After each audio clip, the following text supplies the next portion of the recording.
Hey everybody, welcome to our show today. A little bit of a curveball we're throwing. That is, we were expecting to have a good friend of mine, Anil from Island, joining us. Unfortunately, due to a variety of reasons, mostly on my end, not his actually, we were not able to actually do that. So I didn't want to skip a beat, but definitely throwing a curve. Today we're going to actually just do more of a rant cast. That'll just be myself talking live to you. And we will get Anil here as soon as possible back on the show so that we can actually dive into this GTM flywheel that he has very cool dove into and really kind of made his own. So with that said, I've got something a little bit different for you today. We're going to be talking about, I'm going to share my screen here if I even can, this idea of, yes, beyond hiring, building an autonomous enterprise. So many things going on in the space right now. GPT-5 just came out, a lot of buzz, a lot of talk around. A lot of people are talking about, how do I scale? Do I scale still with headcount? And if I don't, how do I do that? And so we're going to be talking about that today, and I'm going to dive right in. So look, the future of work, it isn't necessarily more people. The concept, don't get me wrong, I'm not a believer that people are out, but I do think it is more about output, probably with a little bit fewer humans, especially in certain areas. Now, it's not about adding more tools either. It's not about automating another workflow. And it's definitely not about padding your team with 10 or 20 more people. I think there's a new operating model that's starting to come out. It's called the autonomous enterprise. People have been talking about this autonomous organization or enterprise, but I wanted to get in today and see if I could talk to you about what I'm seeing on the front lines, what it actually looks like inside an organization. I've got 15 points. I want to take you through those as fast as I can, but I think it will be interesting for you to hear. So the first one, the ratio is flipping. Now, look, most orgs today, they run like a 1 employee to 0 cloud employees. But in the next 5 years, I think that flips, right? 1 human might lead 6 to 10, maybe, I don't know, 20 cloud employees. Imagine 50 people running with the output of maybe 500. I don't think it's so hypothetical. In some places, it's already happening in some of these early adopters. And the companies that figure this out first definitely will scale and probably win a lot of these races.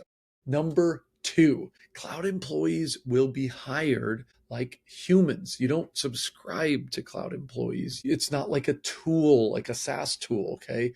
You don't rent them. You hire them, you train them, you assign work, and you're going to hold them accountable. They show up to meetings, they take action, they get results. If your team still thinks AI is some sort of chatbots, look, you're probably not ready for what's next, because it is moving to this cloud employee concept. Number 3, humans and cloud employees work side by side. This isn't a handoff. It's collaboration. Cloud employees aren't just background automations, they're teammates. Sales reps might, for example, run plays with them. Support teams could escalate to them. Ops teams build flows with them, outcome by outcome, and really like side by side. Number 4, every cloud employee becomes a cloud employee boss. Now, the best people certainly are not going to be replaced. I think they're going to be amplified. Top account executive now runs a pod of outbound cloud employees. Your best marketer now leads a campaign engine with 0 ramp time. AI doesn't necessarily eliminate jobs, it can multiply them, and the impact of great humans. Okay. Number 5, cloud managers enter the organization. I think this is the real unlock. It's like AI that doesn't just do the work, it also manages it. So what would that look like? Like cloud managers will oversee pods of cloud employees. They'll QA output, they'll flag issues, they'll optimize flows. I don't think this is science fiction. I think a lot of this is already in testing. Number 6, actual leadership starts to shift from control to more orchestration. This might seem obvious, but look, if you're still trying to control everything, you probably already lost. The best leaders will move more into this architectural structure. They'll design how work moves, who does what gets measured, and managing people will still absolutely be part of it, but you'll see stuff around mobilizing performance more, because I think that will be a new skill. Number 7, capacity becomes a choice.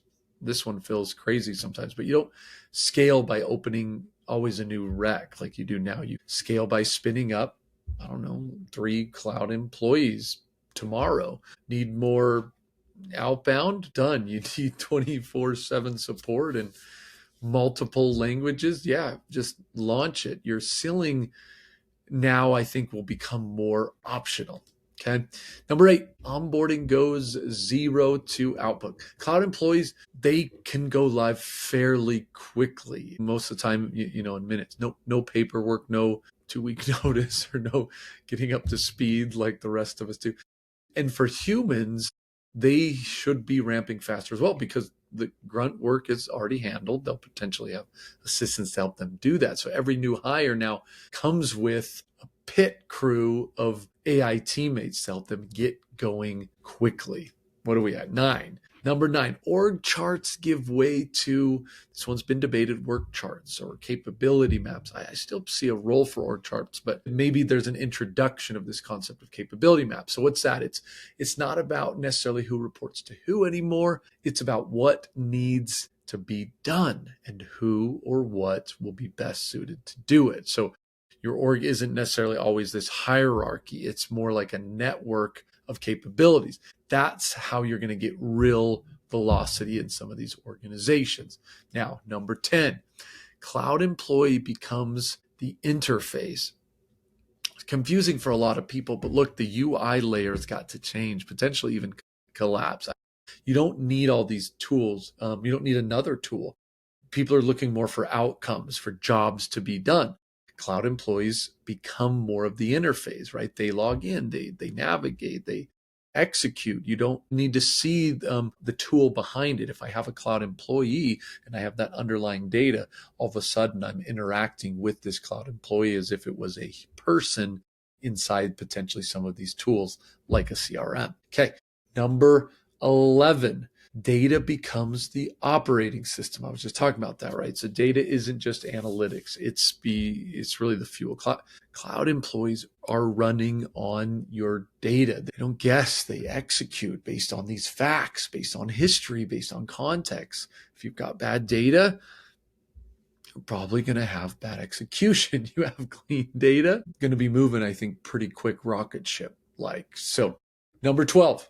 Budgets shift to execution units. This one's hard for a lot of marketers, I think, to understand, but this concept of buying licenses, maybe not. You're buying more throughput. So much like you would with the person, as you hire them, you fund a pod of cloud employees, just the way you'd fund a campaign or project. No seat limits, no, this usage tier or something. Just did the job get done? I think CFOs are going to like this concept probably a lot more. Silos collapse. Cloud employees, they don't care about titles and departments and turf and where the lead's good or bad. They're more objective. They execute across the organization, marketing, sales, CX, ops, more connected. I think the politics die more, the collaboration lives more, and all of a sudden you see the silos be broken down in a way that probably we haven't seen as much before.